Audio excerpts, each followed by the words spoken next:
Hello प्रिय विद्यार्थियों, my name is शुभ। आज हमारी चौथी कक्षा है। इस लेक्चर में हम क्या पढ़ेंगे? भू आकृतिक प्रक्रियाएं। ये 11वीं क्लास की ज्योग्राफी की एनसीईआरटी है, उसका 6 नंबर चैप्टर है। ठीक है। क्या पढ़ेंगे? भू आकृतिक प्रक्रियाएं। इससे पहले हमने 3 लेक्चर में क्या क्या पढ़ लिया है, एक बार रिवाइज करेंगे थोड़ा सा हल्का सा। पृथ्वी की आंतरिक संरचना हमने पहले लेक्चर में पढ़ा था। रिकॉल करो, पृथ्वी की आंतरिक संरचना क्या क्या पढ़ा था। अंदर का भाग, ठीक है। अंदर के भाग की जानकारी लेने के लिए वैज्ञानिक कौन से स्रोत फॉलो करते हैं? प्रत्यक्ष, अप्रत्यक्ष। प्रत्यक्ष में कौन से थे, अप्रत्यक्ष में कौन से थे, याद करो। उसके बाद में हमने अप्रत्यक्ष वाले में भूकंप को उठाया था, प्रत्यक्ष वाले में ज्वालामुखी को उठाया था। भूकंप के बारे में तरंगों के प्रकार, उनके क्या गुणधर्म रहते हैं, वो पढ़ा था। सिस्मोग्राफ पढ़ा था, रिएक्टर स्केल पढ़ा था, मर्केली स्केल पढ़ा था। राइट। उसके बाद में हमने ज्वालामुखी के बारे में पढ़ा। ज्वालामुखी में क्या क्या आइटम निकलता है वो पढ़ा। उसके बाद में हमने उनके जो लावा है उसका प्रकार पढ़ा। लावा में अगर अंदर ठंडा हुआ बाहर ठंडा हुआ तो कौन सी चट्टानें बनेंगी, प्लूटोनिक होगी कि वोल्केनिक होगी। फिर हमने अंतर्वेदी चट्टानों के बारे में पढ़ा। ठीक है। बहिर्वेदी में हमने ज्वालामुखी के कौन से टाइप हैं। सील्ड ज्वालामुखी, राइट। मिश्रित ज्वालामुखी, राइट। उसके बाद में हमने पढ़ा काल्डेरा, बेसाल्ट प्रवाह पढ़ा। आगे वाला मध्य महासागरीय कटक के बारे में पढ़ा। ठीक है। उसके बाद में मैंने एक टेलीग्राम ग्रुप में एक और नई एक फोटो दी थी जिसमें हमने आर्क वोल्केनो और स्तरीय वोल्केनो, इन दोनों के बारे में पढ़ाया था उधर। उसके बाद में हमने पीवाईक्यूज किए। फिर नेक्स्ट चैप्टर हमने पढ़ा। नेक्स्ट चैप्टर में हमने क्या पढ़ा? जो अपने खनिज थे और जो सेल थी उनके बारे में पढ़ा। खनिज के बारे में सबसे पहले हमने क्या पढ़ा, रिकॉल करो। खनिज में क्या पढ़ा था? जो तत्व रहते हैं भूप्रपट्टी के क्रस्ट के, उनका क्रम, 8 मुख्य तत्व कौन से हैं, उनके नाम। राइट।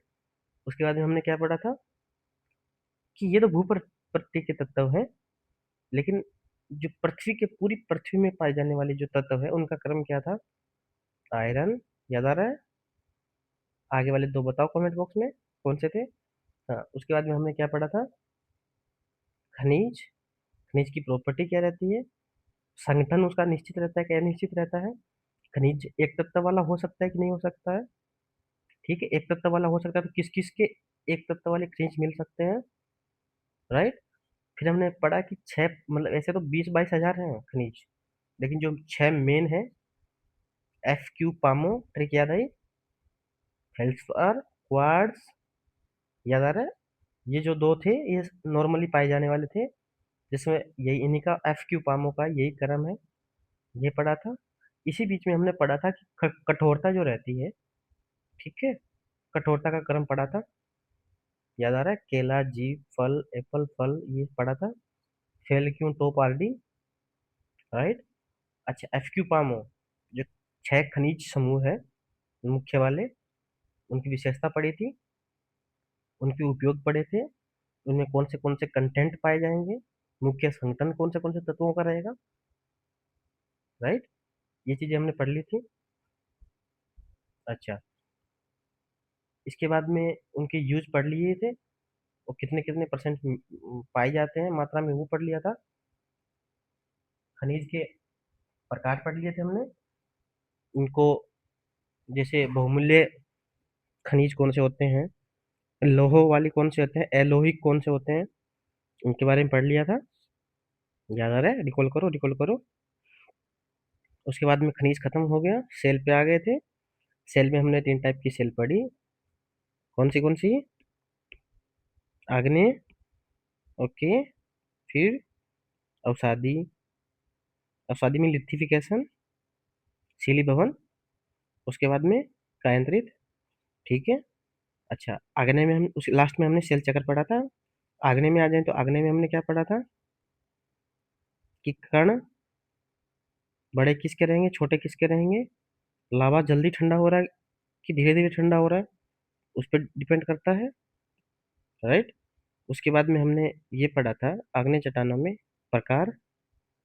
प्रकार याद रखने के लिए Z GPT, GBT, granite, basalt, pegmatite, पे, गै गै गै पे ध्यान देना, राइट। उसके बाद में हमने क्या पढ़ा अवसादी चट्टानों के बारे में। अवसादी चट्टानों में क्या पढ़ा, तीन टाइप से ये फॉर्म हो सकती है। तीन टाइप से कौन से थे, यांत्रिक, राइट, ऑर्गेनिक मतलब जैविक तरीके से, राइट, केमिकली रासायनिक तरीके से। जैविक तरीके में हमने एग्जाम्पल पढ़े, हम्म, ऑर्गेनिक तरीके के एग्जाम्पल पढ़े। ट्रिक याद आ रही है कुछ, गिरजाघर, गिरजाघर याद आ रहा है कुछ, ओके। उसके बाद में हमने क्या पढ़ा था केमिकल तरीके से, कौन से, पापा नमक क्यों, राइट, याद आ रहा, गुड। उसके बाद में हमने कायांतरित चट्टानों के बारे में पढ़ा, ठीक है। कायांतरित चट्टानों में हमने क्या पढ़ा, याद करो। कायांतरण मतलब परिवर्तनीयता, पुनः क्रिस्टलीकरण ताप से हो सकता है, और किससे हो सकता है, रासायनिक तरीके से हो सकता है, राइट। उसके बाद हमने कायांतरण के प्रकार पढ़े, प्रादेशिक और उसमें, प्रादेशिक का मतलब यांत्रिक तरीके से अपने हो गया, उसमें ताप इन्वॉल्व नहीं है। उसमें में हमने क्या पढ़ा, उसमें में याद करो, उसमें में याद करो, या तो लावा आ जाए, चट्टान पे कोई दबाव बना दे, उसमें रासायनिक चेंज आ जाए, राइट। प्रादेशिक उसमें दो टाइप के हो गए। अच्छा, उसके बाद हमने क्या पढ़ा था, पत्रण, पत्रित सेल, अपत्रित सेल। पत्रित का मतलब क्रिस्टलीकृत एक लाइन में हो जाए, अपत्रित उसका उल्टा, बेंडेंड मतलब पत्रित है लेकिन बेंड हो गई है, राइट। अभी तक हमने इतना पढ़ लिया है, रिकॉल हुआ कुछ, कोई बात नहीं, रिकॉल कर लेना अच्छे से।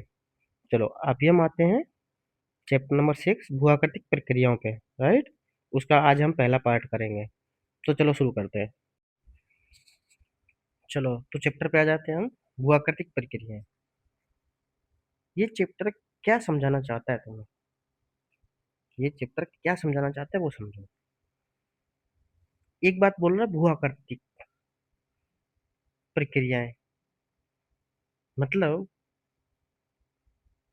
भूआकृतिक किसको बोलते हैं, जो पृथ्वी के ऊपर तुम्हें जो भी दिख रहा है चीजें, मतलब पहाड़ दिख रहा है, पठार दिख रहा है, नदी दिख रहा है, घाटी दिख रही है, जो भी चीजें तुम्हें दिख रही है वो कैसे निर्मित हुई, कौन सी प्रक्रियाओं के द्वारा निर्मित हुई, भू आकृतिक प्रक्रियाएं वही होती है। फॉर एग्जाम्पल, मान लो मैं ये पहाड़ लेता हूँ, ठीक है। मान लो ये ज्वालामुखी लेता हूँ मैं,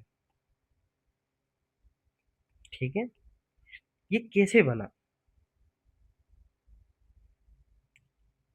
एक बात बताओ तुम, ये इतना, ये मान लो पृथ्वी है, ये पृथ्वी पे कैसे इतनी बड़ी आकृति खड़ी हो गई। मेन सोर्स क्या है इसका, अंदर का लावा। मेन सोर्स क्या है इसका अंदर का, लावा, ठीक है। बात समझ में आ रही है कुछ। जब ये आकृति, मान लो ये पहाड़ है, ठीक है, ये लावा की वजह से यहाँ ऐसे इकट्ठे होते होते पहाड़ मान लो बन गया, किसी भी तरीके से पहाड़ बन गया। अब पठार क्या होता है, ये समझो, ये होता है पठार, मतलब खड़ी ढाल वाला है, ठीक है। पहाड़ से पठार कैसे बनेगा, अगर वायु, वायुमंडल की हवा जो चल रही है वो इसको टक्कर मारे। दूसरी चीज, जो सूर्य है, सूर्य देवता, वो इसकी चट्टानों पे अपनी ऊर्जा देगा, तो इसकी चट्टान के कण गर्म होंगे। अगर ये सूर्य नहीं रहेगा रात में, ये चट्टाने के कण जो एनर्जी लिए हुए थे वो वापस पास पास में आएंगे, मतलब इनको तोड़ने का काम कर रहा है सूर्य की ऊर्जा भी। मतलब कभी दूर जा रहे हैं, एक्सपेंड कर रहे हैं, ठीक है, कभी ये पास आ जा रहे हैं। मतलब सूर्य की ऊर्जा, वायु, या फिर हो सकता है इस पहाड़ के साइड से पानी गुजर रहा हो, है ना। अगर पानी गुजर रहा हो, नहर गुजर रही हो, तब भी तो हो सकता है कि पहाड़ को काट दे, है ना। तो यह तुम्हें दो चीजें समझ में आ रही होगी। दो चीजें कौन सी? पहली चीज, अच्छा, ये पहाड़ वाला बता रहा था ना, तो कटते कटते ये साइड से कटते कटते ये पठार बन जाएगा और नई आकृति बन जाएगी। दो चीजें तुम्हें क्या समझ में आ रही होगी? पहली चीज ये सर, कि एक तो ऐसी क्रिया है जो आकृति निर्माण कर रही है, ठीक है। एक एक ऐसा बल है जो भू आकृति निर्माण कर रहा है, ठीक है। दूसरा ऐसा है जो इसको, भू आकृति जो निर्मित हो गई, उसका विनाश कर रहा है। भले ही वो नई चीज बना रहा है, बट भू आकृति का विघर्षण कर रहा है, ये बोल सकते हैं हम। विघर्षण कर रहा है, घर्षित कर रहा है उसको, ठीक है। तो एक चीज हो गई भू आकृति निर्माण करने वाला, राइट। भू आकृति निर्माण करने वाला मतलब, ये धरती का जो पटल था, मान लो, सपोज करो, एक मिनट,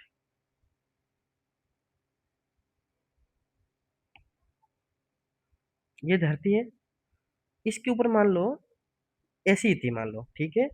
ये इसका पटल है, पटल समझ गया, सरफेस है। अंदर से लावा आया, इस पटल को ऐसे कर दिया, मान लो। तो पटल का क्या कर दिया, जो रूप था वो चेंज कर दिया, पटल विरूपण, ठीक है। पटल विरूपण, आगे बात समझ में। कौन सा बल इसके पीछे कारक, कौन सा कारक है, कौन सा बल है इसके पीछे जो जिम्मेदार है, अंदर वाला। आगे बात समझ में। अच्छा, मान लो इस आकृति को, ये ऐसी आकृति थी, ठीक है। बाहर से जो भी कारक लग रहे हैं, वो इसको ऐसे बना दिया अभी, मान लो, विघर्षण कर करके इसने तो पटल को विरूपित किया। लेकिन जो बाहर वाले कारक है, हवा, जल, सूर्य ऊर्जा, जो भी है, ठीक है, वो इसको ऐसे कर दिया।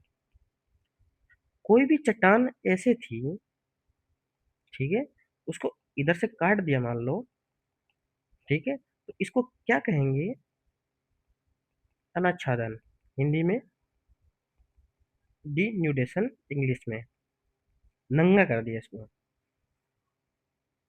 ठीक है। इसको क्या बोलते हैं, पटल विरूपण, ठीक है। नया पटल निर्माण कर दिया। तो समझो, ये अंदर वाले कारक है, पृथ्वी के अंदर वाले, ये बाहर वाले कारक है, पृथ्वी के बाहर वाले, ठीक है। यहाँ तक समझ में आ रही बात। मतलब सर, दो तरीके के मेरे पास बल मिल गए, बहिर वाले, अंतर वाले। बहिर वाले, बाहर वाले, ये क्या करेंगे, अनुच्छादन करेंगे। ये क्या करेंगे सर, पटल निर्माण करेंगे, या विरूपण बोल दो, ठीक है। अच्छा सर, ये बताओ मुझे, ये जो लावा अंदर से आ रहा है, उसका सोर्स क्या है? मैंने आपको पहले ही बताया था, उष्मा है सर, अंदर की, अंदर की उष्मा, और रेडियो एक्टिव पदार्थ जो है, वो भी उष्मा दे रहे हैं। ये वाली उष्मा और रेडियो एक्टिव पदार्थ वाली उष्मा, क्या फर्क है? ये उष्मा पृथ्वी के जन्म के उष्मा है, और पृथ्वी जब बनी ना, ठीक है, उस टाइम की उष्मा है ये। और ये वाली रेडियो एक्टिव पदार्थ वाली। अच्छा सर, फिर और क्या है? मेनली यही है। तो अगर कोई पूछे कि सर, जो अंतर्जनित बल है, उसका मेन सोर्स क्या है, तो आंतरिक उष्मा है। बहिर्जनित सोर्स है, बहिर्जनित वाला, उसका मेन, बहिर्जनित वाले का मेन कौन सा है, बहिर्जनित जो बल है, उसका मेन सोर्स क्या है? उसका मेन सोर्स सूर्य है, सर कैसे?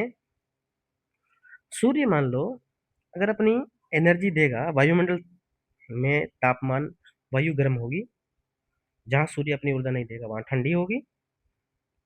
ये वायु के कण दूर दूर हैं, जहां सूर्य अपनी ऊर्जा दे रहा है, और जिसके पास नहीं है वो ठंडी हवा है, मतलब पास पास कण है। यहां तक समझ में आ गया? यहाँ दूर दूर कण है, ठीक है, हल्का है। ये पास पास कण है, घनत्व ज्यादा है, भारी है।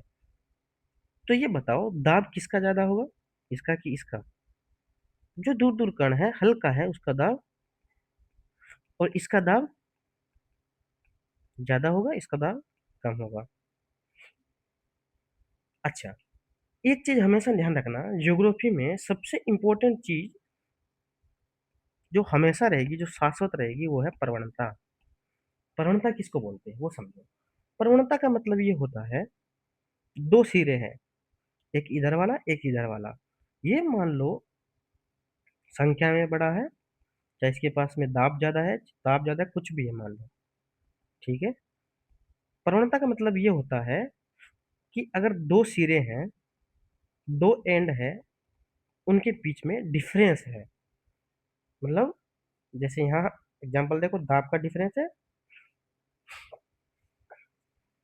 जब यहाँ डिफरेंस है, इसी चीज डिफरेंस को प्रवणता बोलते हैं।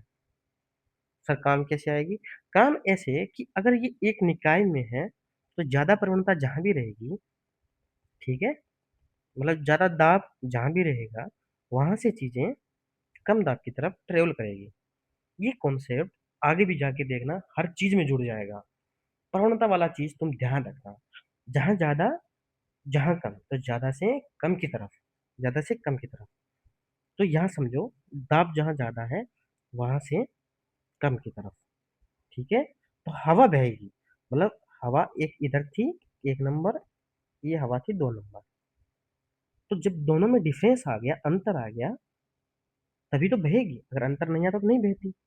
तो जब हवा बहेगी, जब हवा बहेगी, इस पे टक्कर मारेगी, तभी तो ये जो इसका पटल है, ये जो पटल है, ये अनाच्छादित होगा, डिन्यूड होगा, ये यहाँ से टूटेगा। हवा बही क्यों? सूर्य की ऊर्जा के कारण। सूर्य की ऊर्जा ने ऐसा क्या किया, वायुमंडल की जो वायु थी उसको गर्म कर दिया, ऊर्जा दे दी, प्रवणता ला दी। अच्छा सर, और प्रवणता कहाँ कहाँ?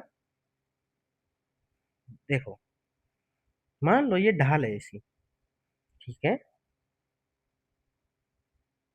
ढाल है, एक चीज यहाँ है, एक चीज यहाँ है। गुरुत्वाकर्षण बल किस पे सबसे ज्यादा लगेगा? इस पे। इसको कहाँ लाने के लिए सोचेगा? इधर खींचने के लिए सोचेगा। ये मतलब चट्टान ही है, ये चट्टान का एक हिस्सा है मान लो, ठीक है। इस तरफ लाने के लिए सोचेगा, ये तो धरातल पे ही है, ठीक है, ये तो धरातल पे ही है, इस पे गुरुत्वाकर्षण बल नहीं, ढाल के सारे लगेगा गुरुत्वाकर्षण बल, एक दिशा में लगेगा। तो गुरुत्वाकर्षण बल क्या करेगा, इसको नीचे की तरफ लाने के लिए सोचेगा। तो ये ढाल भी एक टाइप की प्रवणता है, इसको ढाल प्रवणता बोलते हैं। आगे बात समझ में? अच्छा, हम यहाँ क्या क्या पढ़ रहे थे? यहाँ आओ।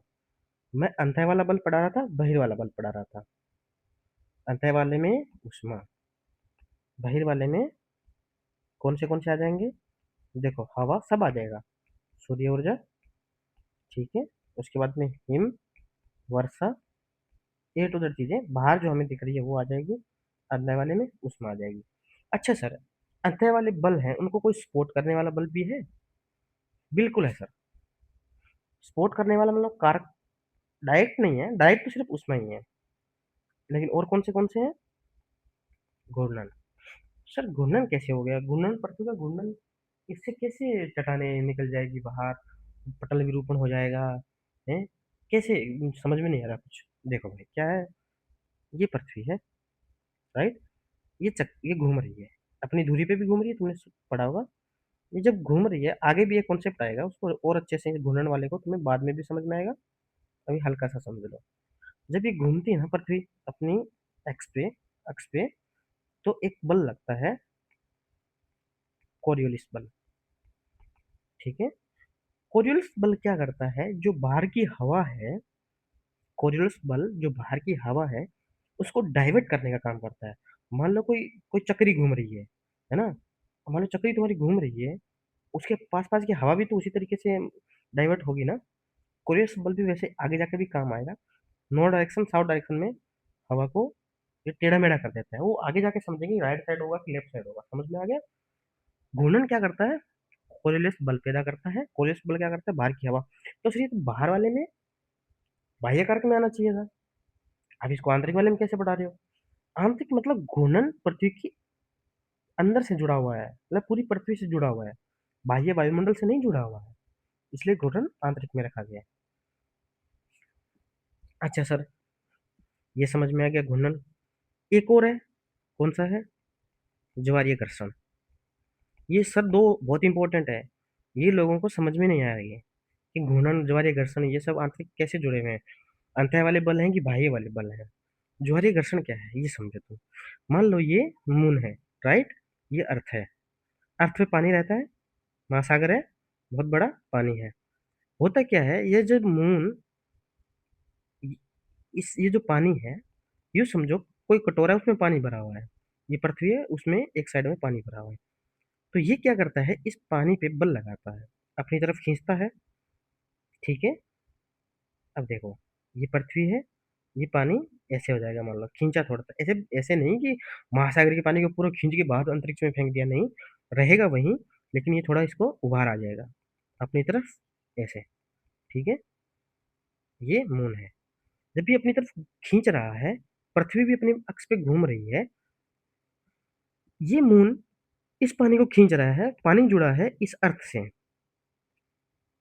तो ये जो घूर्णन है ना, इस ज्वारीय ये ज्वारीय बल है, इसी गुरुत्वाकर्षण बल को ज्वारीय बल बोलते हैं, राइट? ये घूम रहा है पृथ्वी, ये पानी इस तरफ खींच रहा है मून, पानी जुड़ा है अर्थ से। मान लो ये अर्थ घूर्णन करेगी, तो ये पानी इसमें बाधा नहीं डालेगा, पानी को खींच रहा है मून, और अर्थ अपनी जगह घूमना चाहती है। यूं समझो एक चक्री है, राइट? चक्री घुमा रहे हैं, मान लो एक जगह रखी धरातल पे, ऊपर से अंगुली से हमने घुमा दी इसको, ये घूम रही है। मान लो तुमने यहाँ पे एक हाथ लगाया, तुमने मान लो अंगुली लगाई अपनी, तो ये रुकने लग जाएगी ना। हम्म। वैसे ही ये पानी है, ये खींच रही है और पानी जुड़ा है अर्थ से, अर्थ का घूर्णन भी तो धीमे हो जाएगा।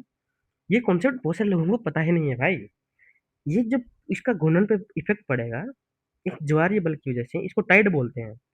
जब पानी ऐसे हो जाता है ना, गुरुत्वाकर्षण बल की वजह से, पृथ्वी इसके चंद्रमा के, इसको टाइड बोलते हैं, इसको ज्वार बोलते हैं, राइट? यही जो गति धीमी होती है, इसको ज्वारीय घर्षण बोलते हैं। किस वजह से धीमी होती है? ज्वारीय घर्षण की वजह से।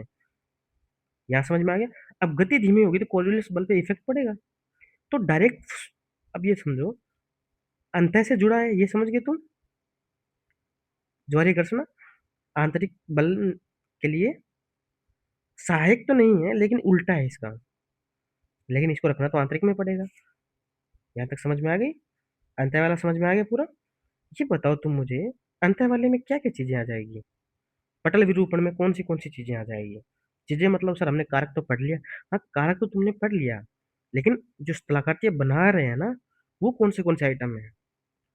पटल जो विरूपण करेंगे भाई पृथ्वी पे जाके, कारक तो तुमने उसमें बता दी, लेकिन तरीके कौन से हैं? देखो, ज्वालामुखी तरीका है,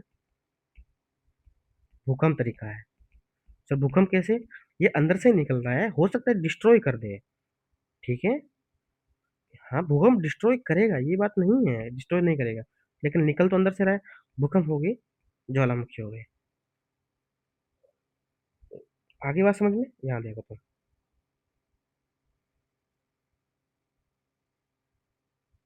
ये देखो, आंतरिक वाले में पढ़ो। अंतर्जनित आंतरिक बल के कारण क्या क्या हो गया? ज्वालामुखीता हो गई। ज्वालामुखी अलग से नहीं है, वो इसी का पार्ट है बाबू। इसी मतलब अंतर्जनित को ही हम पटल विरूपण बोल देते हैं। अंतर्जनित को ही पटल विरूपण, पटल विरूपण में क्या क्या आएगा? सब कुछ आ जाएगा। अंतर्जनित की जो चीजें हैं वो सब आ जाएगी। पूरा नाम ही इसको दिया गया है, पटल विरूपण ही दिया गया है आंतरिक वाले को। क्या क्या आ जाएगी सर? समझो, कहेंगे यहाँ आ गया। ये पटल विरूपण है। सभी प्रक्रियाएं जो भूप्रपट्टी को संचलित, संचलित मतलब भूप्रपट्टी जो चल रही है, सेवन धाराओं की वजह से जो सेल है उनके पास एनर्जी आ जाती है। जो जो भूप्रपट्टी है ना क्रस्ट, वो चलती रहती है, धीमे धीमे चलती है लेकिन चलती रहती है। तुमने पेंथालासा वाला, पेंजिया वाला ये सब पढ़ा है, सेल वाला चैप्टर वो पढ़ेंगे, टेंशन मत लो। तो ये चीज याद रखना कि भूप्रट्टी गतिमान है, रुकी हुई नहीं है। हमें लगता है कि हम जिस भूप्रट्टी पे हैं वो रुकी हुई है, ऐसा नहीं है। तो जो सभी प्रक्रियाएं जो भूप्रट्टी को संचलित, उत्थापित, उत्थापित मतलब उत्थान करती है, मतलब जैसे ज्वालामुखी की, मान लो बाहर निकला, स्त्री ज्वालामुखी बना लिया, उत्थान हो गया कुछ पटल पे, सरफेस पे, निर्माण कर दिया, पटल विरूपण के अंतर्गत आती है। क्या क्या चीजें इसके अंदर अंदर अंतर्गत आएगी? पटल विरूपण मतलब आंतरिक प्रक्रियाओं की वजह से जो भी आइटम बन रहा है ऊपर, उसको पटल विरूपण बोलेंगे। ठीक है। क्या क्या? परिवर्तनी, परिवर्तनी किसको बोलते हैं? मतलब परिवर्तनी का मतलब ये होता है कि जो पर्वत का निर्माण होता है ना, उसको परिवर्तनी बोलते हैं। सर, ये ज्वालामुखी से कैसे अलग है? बताता हूँ कैसे अलग है, देखो भाई। मान लो ये एक नंबर प्लेट है, ये दो नंबर प्लेट है, ये आपस में टकराई इधर से इधर से। तो एक प्लेट का गुण ये रहेगा, हल्की भारी रहेगी, तो एक तो ऊपर चढ़ जाएगी, एक इसके नीचे दब जाएगी, है ना। जो जब ऊपर चढ़ी, है ना, जब ये ऊपर चढ़ी तो कुछ आकृति बन गई, मान लो ये पर्वत बना, इसको परिवर्तनी बोल देंगे। राइट, यूं समझो। तो एक परिवर्तनी हो गई। महाद्वीपीय रचना, महाद्वीपीय रचना पढ़ेंगे, टेंशन मतलब महाद्वीपीय रचना क्या थी? ये मतलब पृथ्वी के जो महाद्वीप महासागर बने थे तब की रचना है परिवर्तनी। महाद्वीपीय रचना, भूकंप हो गए, प्लेट टेक्टोनिक, वही जो तुम्हें बताया, जो प्लेटें हैं वो एक दूसरे के वो आ रही है, पास आ रही है, दूर जा रही है, प्लेट टेक्टोनिक। पास आ रही है, दूर जा रही है, तब भी तो बनता है ना, भूकंप हो गया इसमें। आई बात समझ में? तो पटल विरूपण ये चीज है। अभी यहाँ समझो। अच्छा, अंतर वाला पढ़ लिया हमने, बहिर वाला पढ़ना बाकी है। बहिर वाले में क्या क्या है समझो। बहिर वाले में क्या क्या आइटम आएगा वो समझो तुम। बहिर वाले के कारक हमने पढ़ लिए, हवा हो गए, सूर्य हो गया, हिम हो गई, वर्षा हो गई, ये सब चीजें। अच्छा, बहिर वाले को बोलते हैं क्या है? अनाच्छादन। ठीक है, डिन्यूडेशन, नंगा कर देना जो सेल है उसको, ऊपर वाली को। राइट, इसके अंदर आएगा क्या क्या वो पढ़ते हैं। देखो, अपक्षय, अपर्दन, निक्षेपण, ये तीन चीजें मेनली। ठीक है। अपचय क्या होता है, अपर्दन क्या होता है, निक्षेपण, ये इस चैप्टर की दूसरी थीम है, दूसरे पार्ट में पढ़ेंगे। अभी तो यूं समझो, अपचय का मतलब ये हो गया, कोई सेल है यहाँ पे, ये टूट गई। मान लो कोई पहाड़ है यहाँ पे, ये टूट गया बस कण कण में। अपर्दन में क्या होता है, ये अपचय में कोई क्रिया, मतलब टूटा लेकिन कहीं गया नहीं है वो आइटम, टूट के यहीं बिखर गया, ये टूट के यहीं बिखर गया। अपर्दन में क्या है, टूटा भी और कहीं जाके चला भी गया। यह एक नंबर स्थान है, ये दो नंबर स्थान है, यहाँ भी चला गया। तो अपर्दन में क्या क्या इंक्लूड है? अक्षय भी इंक्लूड है अपर्दन में, ये चीज ध्यान रखना। अपर्दन, लोग ये सोचते हैं अपर्दन का मतलब ये होता है कि कोई आइटम चला गया कहीं दूसरी जगह, परिवहन हो गया। नहीं, अपर्दन का मतलब ये है, टूटा भी, टूट के कहीं दूसरी जगह गया भी। निक्षेपण का मतलब ये हो गया कि ये जा रहा था, जाके कहीं इकट्ठा हो गया। ठीक है। अच्छा, ये ये हमारा पहला पार्ट था। आगे बात समझ में? अभी इसके अंदर जो मेन मेन लाइनें दे रखी है उसको हम पढ़ने की कोशिश करते हैं। ठीक है, ये कोर कॉन्सेप्ट है, याद रखना। ठीक है। तो यहाँ देखो, यहाँ क्या दिया है? पहली चीज, भू भूप्रपट्टी जो है, क्रस्ट है, वो गतिमान है, ये चीज दी है इसने। और ये बाद में ये बोल रहा है, ये क्षैतिज दिशा और ऊर्ध्वाधर दिशा दोनों में जा सकती है। समझो, प्रपट्टी तो ऐसे नहीं कि ऊपर उठ जाएगी, नहीं। ये कह रहा है जैसे नॉर्थ साउथ मान लो, ठीक है, ये ऐसे भी चल सकती है, ऐसे भी चल सकती है, ये बोल रहा है। ठीक है, मेन लाइन है, याद रखना। ये क्या कह रहा है, भूप्रपट्टी जो थी ना, जो पुराने टाइम था ना, उसमें तेज चलती थी, तीव्र थी, लेकिन अभी धीमे धीमे चल रही है। ठीक है। आगे देखो, दो कारण इसने बताए हैं, बाह्य बल, आंतरिक बल। समझ में आ गया? अब ये बोल रहा है कि बाह्य बल के कारण क्या होता है, यहाँ बोलेगा, और आंतरिक बल के कारण क्या होता है। तो ये क्या बोल रहा है, बाह्य बल के कारण ये चीज होती है, विघर्षण होता है। ठीक है, विघर्षण का मतलब ये हो गया, अपचे अभी पढ़ाया था, टूट गया। ठीक है, अच्छा उसके बाद में क्या होगा, ये बोल रहा है गर्तों का भराव। ये समझाता हूँ क्या होता है। देखो, मान लो ये पहाड़ है, ठीक है, या फिर कोई समतल है, महाद्वीप मान लो, ये महासागर है पानी वाला, ठीक है। इनके किनारे पे मान लो इधर गर्त है, ट्रेंच है, खाई है, ठीक है। मान लो नदी आई अपनी गाद वगैरह लेके, कचरा वगैरह लेके, वो महासागर में मिल गई। जो कचरा था ना, वो मान लो यहाँ भर गया। तो पानी भी मैंने बताया ना बाह्य कारक है, तो उसकी वजह से भराव, गर्तों का भराव, राइट। आगे बात समझ में। दूसरी चीजें क्या कहना चाह रहे हैं, देखो, तल संतुलन। तल संतुलन का मतलब क्या होता है, मान लो ये पहाड़ था, हवा इसे टकरा रही है, इसको काट रही है। मान लो काट के ऐसे इसको ऐसा कर दिया, समतल कर दिया, फ्लैट कर दिया, ठीक है। तो ये इसका तल क्या हो गया, संतुलित हो गया, मतलब फ्लैट हो गया। तो तीन चीजें आ जाएंगी इसमें, बाह्य कारकों में। बाह्य कारक के रिजल्ट क्या रहेंगे, ब्रेक डाउन करेगा, विघर्षण करेगा, बेसिनों को या गर्तों का भराव भराव करेगा, ग्रेडेशन करेगा मतलब समतल करेगा। ठीक है, इस बल को क्या बोलते हैं, भूमि विघर्षण बल बोलते हैं, राइट। और दूसरे का रिजल्ट क्या होगा, नई आकृति बन जाएगी, धरातल पे उभार आ जाएगा, मतलब ज्वालामुखी आया तो उभार आ गया, राइट। इसको भूमि निर्माण बल बोलते हैं। भूमि निर्माण ये करता है, ठीक है, और घर्षण ये करता है, विघर्षण ये करता है, राइट। आगे क्या दिया है इसमें, भूआकृतिक प्रक्रियाएं दी है इसने, मतलब जो बाह्य वाली आंतरिक वाली, कौन सी, उनका क्या क्या है। सबसे पहले इसने ये बोला है, देखो, पटल विरूपण और ज्वालामुखी आंतरिक क्रिया के बारे में बताया है, ये दो है। ठीक है, पटल विरूपण में ही आ जाएगा ज्वालामुखी, तो ये आंतरिक वाला है, और ये बाह्य वाला है, राइट। फिर इसने थोड़ा आंतरिक के बारे में समझाया इधर, कि कौन से कारक रहते हैं, ठीक है। सॉरी यार, जुकाम जा ही नहीं रहा यार, सॉरी। हाँ, आगे देखो, आगे ये दो चीजें बता रहा है इस पैराग्राफ में। ये बता रहा है कि जो बाह्य प्रक्रिया है और बाह्य कारक है, इनमें डिफरेंस क्या है, ये चीज बताना चाह रहे हैं। बाह्य प्रक्रिया मतलब अपक्षय, अपर्दन, ये निक्षेपण, ये सब प्रक्रियाएं हैं।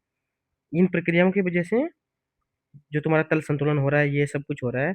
मान लो तल को तुम काट रहे हो, ये सब विघर्षण हो रहा है, ये सब हो रहा है, ये प्रक्रियाएं हैं, राइट।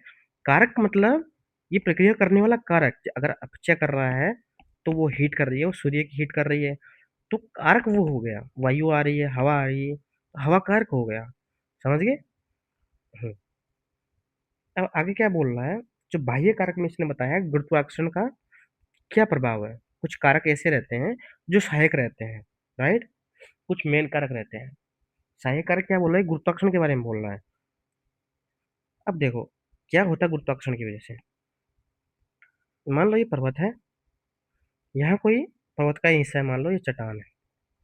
गुरुत्वाकर्षण, मैं प्रवणता तुम्हें बताया था, इसमें गुरुत्वाकर्षण लगेगा, प्रवणता है इनमें, ठीक है, ढाल प्रवणता की वजह से। अब गुरुत्वाकर्षण ढाल की तरफ ऐसे लगेगा, ठीक है, ये इसको खींच रहा है। मान लो इसको मैं अगर जूम आउट करूं, जूम इन करूं, तो ये कण ऐसे ऐसे ऐसे ऐसे, सॉरी, ये ऐसे ऐसे चट्टान के सहारे लगेंगे, ढाल के सहारे, राइट। गुरुत्वाकर्षण इसको ऐसे खींच रहा है, इन कणों को, राइट। होगा क्या, ये कण आपस में बंधे हुए हैं तभी तो ये पदार्थ है। होगा क्या है, खींच रहे हैं ये कण, ये कण थोड़े दूर दूर आ जाएंगे, इनके अंदर तनाव बढ़ जाएगा। जैसे रस्सी तुमने देखी है, रस्सी को अगर दोनों सिरों से खींचोगे तो इनके अंदर तनाव आ जाएगा ना, वैसे ही इनके अंदर तनाव आ जाएगा। इसको बोलते हैं शियर स्ट्रेस, इसी को बोलते हैं शियर स्ट्रेस, राइट। एक चीज और होती है, ये गुरुत्वाकर्षण की वजह से आया है। एक चीज और, मान लो कोई चट्टान है, उसके कण यहाँ है, ऐसे ऐसे। मान लो ताप पड़ा इन पे, ताप पड़ा, इनके पास एनर्जी आई, थोड़े दूर दूर हो गए, दूर दूर इनमें तनाव पड़ा। ये वाला तनाव आणविक तनाव है, राइट। यहाँ तक बात समझ में आ गई तुम्हें? तो ये कहना चाहता है बहिर्जनित क्रिया में दो तरीके तनाव हो सकते हैं, ठीक है। दो तरीके कौन से तनाव? शियर स्ट्रेस, ठीक है, प्रतिबल तनाव, प्रतिबल एक ही बात है, गुरुत्वाकर्षण की वजह से तनाव आया है, ठीक है। ये सब इसमें एक्सप्लेन कर रहा है। आगे बात समझ में? तो उसकी वजह से भी क्या होगा, तनाव आएगा तो, मान लो तनाव आया कणों में तो क्या होगा, ये दो चार कण है, इनमें इधर तनाव आया तो क्या होगा, अलग अलग होंगे, अपचय होगा इनका। तो बहिर्जनित जो क्रियाएं हैं उसमें अपचय भी एक अ, किस कारण से होता है? गुरुत्वाकर्षण, गुरुत्वाकर्षण से क्या होता है? शियर स्ट्रेस होता है, ठीक है। अब आगे देखो, यहाँ अंतर्जनित वाली क्रियाएं, इस पेरा में क्या बताया इसने, भूआकृति प्रक्रिया के बारे में बताया। कौन सी भूआकृति प्रक्रिया, भार वाली कौन सी है, अंदर, ये अंदर वाली है और ये भार वाली है। अब इसे ये बोल रहा है भार वाली को थोड़ा एक्सप्लेन कर रहा है कि भार वाली में प्रक्रिया क्या है, कारक क्या है, इसको एक्सप्लेन किया। उसके बाद में ये बोला कारक में इसने एक गुरुत्वाकर्षण को पकड़ा है, गुरुत्वाकर्षण की वजह से क्या क्या चीजें कैसे कैसे हो रही है वो बता रहा है। आगे पूरा का पूरा एक्सप्लेन इसी के बारे में होगा। पहले ये अंदर वाले को लेके आ गया है, जो आंतरिक क्रिया ना उनके बारे में एक्सप्लेन करने लग गया है। तो आंतरिक क्रिया है, इसके बारे में ये बोल रहा है कि एनर्जी सोर्स क्या है, आंतरिक क्रियाओं के जो आंतरिक बल लग रहा है उसका है ना, एनर्जी सोर्स क्या है। इसने बोला है ताप प्रवणता। ताप प्रवणता का मतलब ये हो गया कि जैसे ताप रहता है ना अंदर वाला, और सतह पे ताप कम है, अंदर ताप ज्यादा है, तो ज्यादा ताप से कम ताप की तरफ जाएगा, ताप प्रवणता। ये ताप पर हर चीज में प्रवणता है भाई, हर चीज में।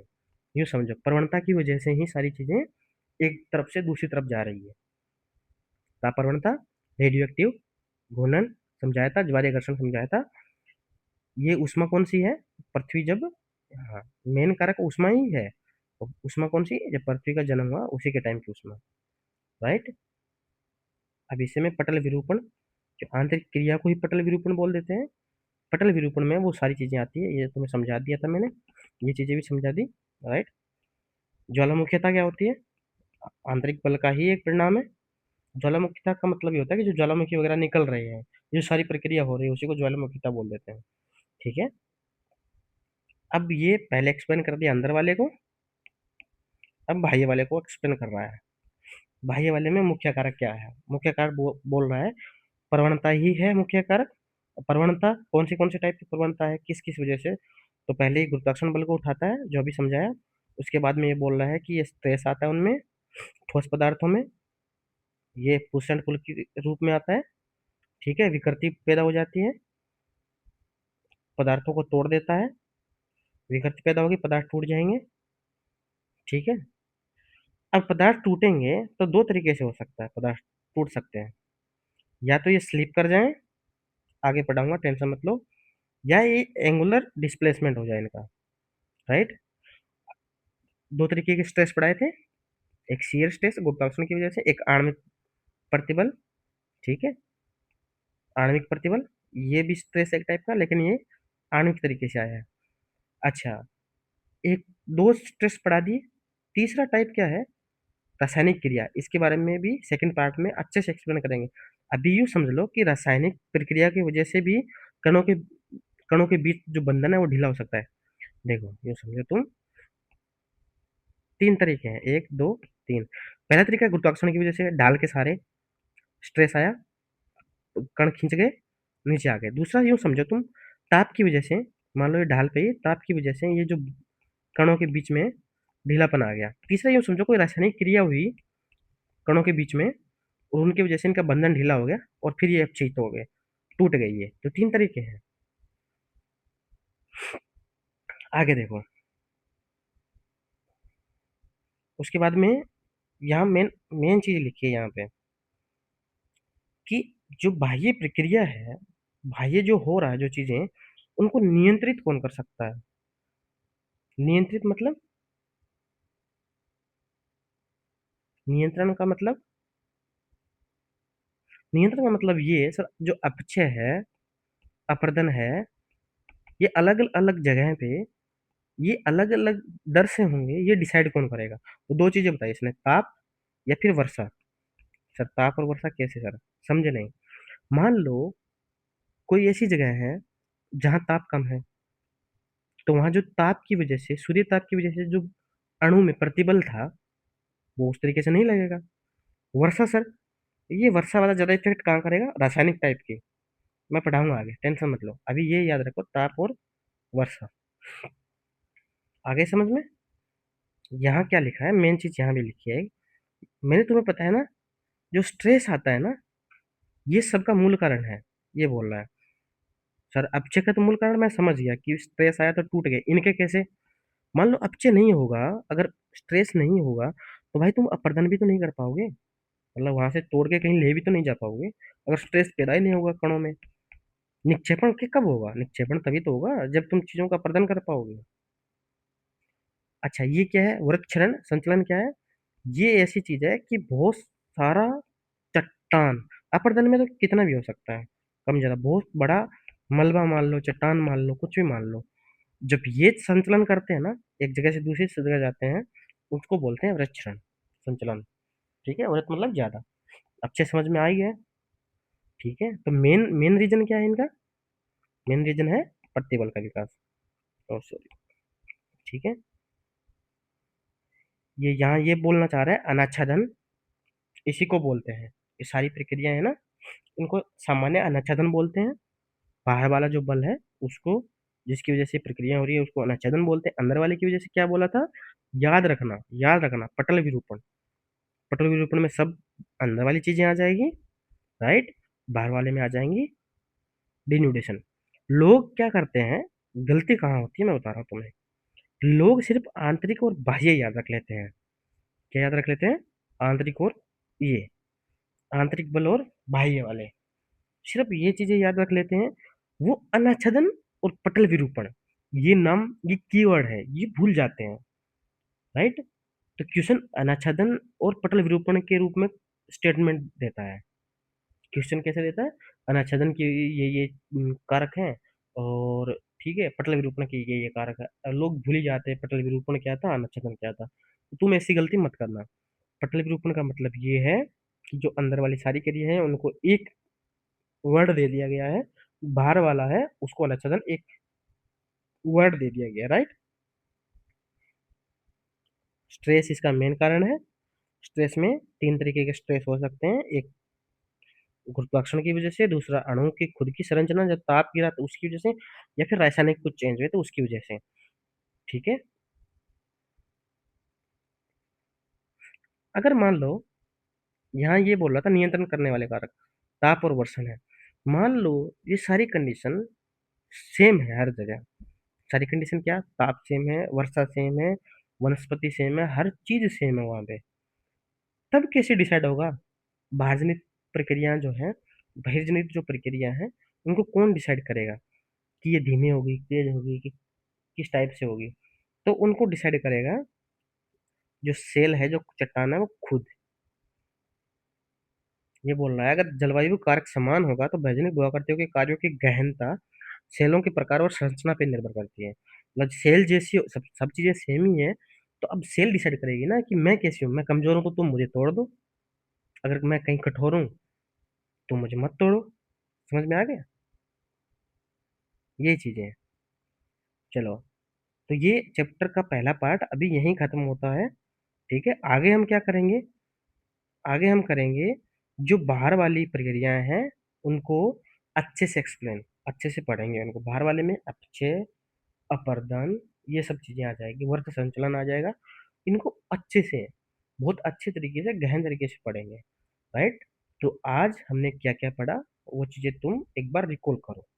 हमने, देखो इसमें तुम बहुत ज्यादा कंफ्यूजन होंगे भाई, तुम पहली बार ज्योग्राफी के अंदर तुम इस ऐसे मतलब चैप्टर में तुम इंटर कर रहे हो, अगर तुम पहली बार पढ़ रहे हो तो, जिसमें बहुत सारे कारकों के नाम दे रखे हैं, बहुत सारे नए नाम है, बहिर्जनित, अंतर्जनित, पटल विरूपण, ये सब चीजें हैं। ये तुम्हें पहली बार में हो सकता है बोर लगे, बोरिंग जैसा लगे, लेकिन तुम लाइन बाय लाइन चीज़ों को समझते हुए साइंटिफिक तरीके से पढ़ोगे तो चीज़ें तुम्हें एक सीक्वेंस में दिखेगी, एक अच्छे तरीके से तुम्हें दिखेगी। तो एक बार रिकॉल कर लेते हैं क्या पढ़ा हमने। देखो भाई, हमने सबसे पहले ये पढ़ा इधर कि दो तरीके से धरातल पे चीजें हो सकती है। एक ये धरातल बना, वो हो सकता है। दूसरा ये धरातल बन गया तो उससे फिर नया नया क्या बन सकता है। राइट। पहले वाला कि धरातल बन रहा है, उसका सोर्स क्या है, उसको क्या बोलते हैं। दूसरा वाला ये कि जो बन गया है, अगर उसको समतल किया जाए या फिर उसको कुछ और नया बनाया जाए, उसको क्या बोलते हैं। तो दो बल हैं इसके पीछे, आंतरिक और बाह्य बल। राइट। आंतरिक बल के कारक कौन से हैं। आंतरिक बल में कारक जो मेन उष्मा है, उसका सहकारक कौन से हैं। ज्वारीय घर्षण वगैरह ये, घूर्णन वगैरह ये। राइट। दूसरी चीज ये बाह्य वाला है। बाह्य वाले का पहली चीज तो ये, उसका एक नाम क्या दिया गया है, अनाच्छादन। अनाच्छादन में उसकी कौन सी प्रक्रियाएं होती है अनाच्छादन में। अपचय, अपवर्तन, निक्षेपण, ये सब वर्त संचलन, ये सब इस प्रक्रियाएं होती हैं। इनके पीछे कारक कौन से हैं। ठीक है। नियंत्रण करने वाले कारक कौन से हैं वो अलग है, कारक कौन से हैं वो अलग है। राइट। ये चीजें हमने अच्छे से समझ ली है। अब हम अगले पार्ट में क्या करेंगे, जो हमने ये अनाच्छादन पढ़ा है, जिसमें अपचय, अपरदन, निक्षेपण पढ़ा है, उसको डीपली अपचय का प्रकार, टाइप, ये सब क्या है, अपचय में क्या क्या चीजें होती है, जूम इन करके पढ़ेंगे। अपरदन में भी जूम इन करके पढ़ेंगे, अंदर तक जाएंगे। निक्षेपण में भी अंदर तक जाएंगे, और संचलन में भी अंदर तक जाएंगे। राइट। बहुत अच्छा चैप्टर है। आगे आने वाले जो भू आकृतियों के टाइप पढ़ेंगे ना, कि अपचय की वजह से कौन सी, अच्छा इसका नेक्स्ट वाला चैप्टर यही है कि जो अपचय हो गया ना, अपचय से कौन सी आकृतियां बन गई है, अपरदन से कौन सी आकृतियां बनी, निक्षेपण से कौन सी आकृतियां बन रही है। वो सब अच्छे से समझ में आएगी अगर तुम ये सब अच्छे से पढ़ लोगे। अभी हम क्या पढ़ रहे हैं, मेन चीज पढ़ रहे हैं। मेन चीज मतलब जो आकृतियां बन रही है ना, उनकी जो प्रक्रिया है वो कैसी है, बहिर्जनित है कि अंतर्जनित है, ये पढ़ रहे हैं हम। बहिर्जनित है तो किस टाइप की है। ठीक है। तो ज्योग्राफी बहुत ज्यादा सीक्वेंस में है, टेंशन मत लो। हमने सबसे पहले अंदर से शुरू किया, पृथ्वी के अंदर से, कि अंदर क्या क्या है। राइट।